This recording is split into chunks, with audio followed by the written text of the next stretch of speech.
and then I'll introduce you, and we'll have a conversation. All right, sounds good. Cool. I've done many of these, but I still get nervous at the beginning of every one. So. Okay, here we go.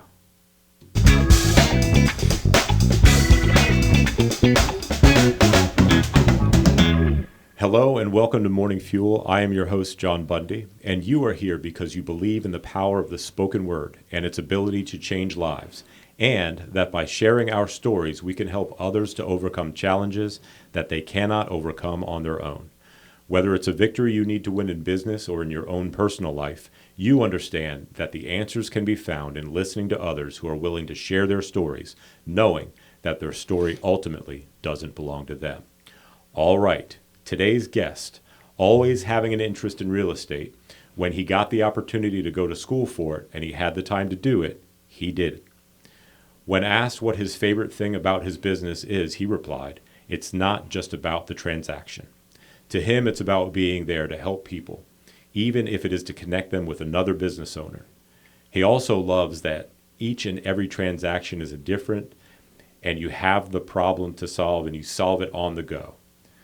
For him, keeping productive means keeping in touch with friends and family and making sure that they have the training necessary to be able to refer him at any time. Advice he gives to others aspiring to succeed as a business owner is, be prepared to hustle, and don't be ashamed to ask questions or be coached. Please welcome to the Morning Fuel podcast family, productivity coach at Keller Williams Elite Peninsula and owner-agent of Home Plate Realty Group, LLC, Adrian Rivera. Adrian, man, good to see you, dude. Thanks for coming over. You too, John. Thank you for having me. Yeah, man. Yeah, so look, I know this wasn't mentioned in the questions I sent out, but I do know that you are retired Air Force. Yep, did 21 years in the Air Force. 21 years, and where was that? Was that locally? Was that in this area? It was all over. We spent some years overseas. I ended up retiring right here at Langley Air Force Base. Okay, all right. And so where are you from originally? I was born and raised in California. When I was 13, we moved out to Arizona, so okay, kind of a little bit of both. Culture shock when you came over here? We've always wanted to go to the East Coast. Okay. And we didn't think that we would because we were supposed to be going to Japan before here, but orders got changed. And then they said, you're going to Langley. So I was like, okay, cool. It's the East Coast. So it's all right. Now, is it much different? Nah. No? I mean, traffic and things like that, and the way that things are built, we're used to a grid for our cities, and here it's just... Oh, yeah, especially Williamsburg. Yeah. It's crazy. You can drive in one direction in Williamsburg forever and then wind up back in the same spot and wonder how you got there. Yeah. Well, that's awesome, man. So 21 years. Thank you for your service. Yeah, no problem. Thank you for the support. So did you come from a military family? My dad did serve in the Army Air Corps. He was an older gentleman. Okay. And then when the Air Force became its own branch, he was one of the first ones into the Air Force. Okay. I have a brother who retired as a Command Master Chief in the Navy. And all my uncles served, and my son is currently serving in the Army. Okay. Wow. Cool, man. That's awesome. Yeah. It's got to be something watching your son come up. It is. And when we were both in uniform on that one day on his graduation, it was something special. Yeah. Fantastic, man. All right. So you said you kind of always had this interest in real estate? I have. I've always had, when we moved to Arizona, we had our house being built. And me and my dad would always go and watch, what they do. And I think that's what really sparked my interest in houses and how they're built and things like that. So that's when I say my interest in real estate, that's what I meant was, homes as a whole. Right. And then when we moved to England, the only reason we found the house that we had was it was a brand new build. And I said, let's just go see how they build houses here. And we ended up renting that house for 4 years that we were there. Right, got you. So, okay. So when did it, that love for houses and when did that turn into an idea to become a realtor? When I retired from the Air Force, I actually wanted to become a real estate agent. Okay. And I talked to a good friend of mine in Wisconsin who's a big broker over there. And she told me, she says, I'm not telling you not to, but you have 4 babies at home. They're all in private school. You have bills to pay. She says, the thing with real estate is if you don't have a sale, you don't have no money. So consider that. So she kind of made me realize that maybe I shouldn't. I need something more, steady. And so I ended up getting a job with the local company here when I retired. And after a few years there, my services weren't needed with them anymore, so that's the opportunity that I had to jump into real estate and just go into business for myself. Okay. Was that scary? Yeah, it was, and still is every day. Every sure. day you're starting over because you have to make sure you get your leads for the following income. Right. Wow, man. So now, another thing that I hear often from you, because we network together Yep. and we get to tell stories and whatnot, is that you and this is near and dear to my heart, and that is working with your family. So you actually say often that it's a daddy-daughter team. Yep. So that's fantastic. Talk to me a little bit about that and how that got started. Well, it got started. My daughter was going to school at JMU, and college isn't for everybody, and I respect that 100%. I believe wholly that not everybody needs to go to school. So she came back home with us, and she was doing some work on the desk next to me, and she saw me doing some of my, real estate stuff. A few weeks later, I got a commission check, and I just bragging to her, showed her the check, and she goes, Right. "Well, what's that for?" I said, "Actually, yes, that transaction I've been working on for the past few weeks?" She goes, "Yeah." I said, "That's the check for it." Right. She goes, "You got that for what you did?" I said, "Yeah." I said, "No, not all transactions are the same, but that is how this one worked." Right. And she told me, she goes, "I want that." So I told her, I said, "Let's get your license." She got her Cool. license, and we started a home plate realty group, daddy-daughter team. My wife helps us in the back office stuff. Yeah. So it's that's awesome. cool, man. So Yeah. and so you started in real estate how long ago? 4.5 years ago. And then your daughter is in how long? She's been in 2.5 years. Wow.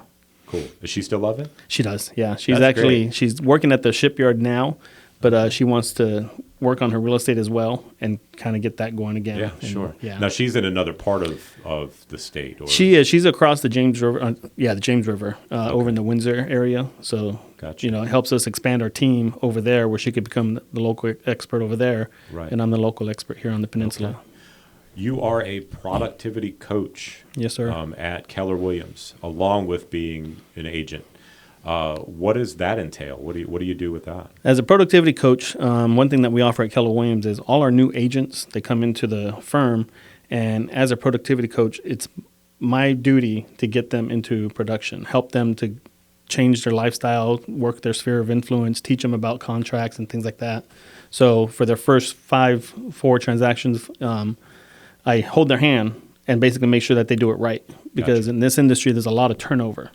And I think a lot of that turnover is because people get frustrated that they don't know how to do things right because they were never coached right. So Sure. with us, we make sure that they get coached right from the very beginning. They get that good solid foundation, just like a house needs. Sure. And then it helps them stay in the industry and they become successful. Fantastic. How many people do you think you've coached? Do you know? Over a dozen. I mean, I've only been doing it for a year and a half, and over a dozen of them have already come through my program. And the ones that want to be active in it, they end up getting their transactions done and they graduate. Fantastic. Yeah. Very cool. Do you have a particular success story where you thought maybe someone was not going to make it and then they just kind of like blossomed? Yeah, actually, there was a young lady last year, and when I first met her, it was because she was locked out of a house. She called me. She's like, "Hey, this is so and so, and I need to get let in this house." I Well, don't know like how a to house get that in. was on the market? or Yeah, something she was like trying that? to show it, but she didn't realize that she needed a key and everything to do it. So I went and helped her out, and that was my first. I knew she was a new agent. I didn't know she had a buyer or anything yet. Okay. So I went over there. I helped her out and everything, and she ended up doing great. Within the first few months, she already had clients that she was needing help with, and got Right. listings and everything. And yeah, she's So that was she's awesome pretty much now. that first encounter was kind of like a shaking your head Yep. type experience. And then she really surprised me. That's great. That's great. Okay. So talk about the future of home plate realty. What are your aspirations? I would like to see it grow if we can. It doesn't always have to be a daddy-daughter team. I think me and Adrian, as long as we're in the same area, we'll always work together, But in the future, as business grows and we bring more people on, we can see it expand. Another thing with Keller Williams is we got the opportunity to do what's called an expansion team, where if we get a friend in Washington or something that wants to get into real estate and they like our business model of Home Plate Realty Group, Right. we can expand over there and have another office, anywhere else. Right. Now, one of the questions in that questionnaire that we asked was about books and favorite websites, quotes, things like that. I noticed there's a book on there that I listened to and that you have read too, and that's Can't Hurt Me, David Goggins. Yep. That was an eye-opening Yes. book to see what a human being could go through and then still become successful. Do you have when did in reading that book, because he was military. Now I've never Yep. been in the military. My dad served, but having that military background, when reading that book, was there anything that kind of like jumped out at you that was just eye-opening, kind of wow Yeah. for you?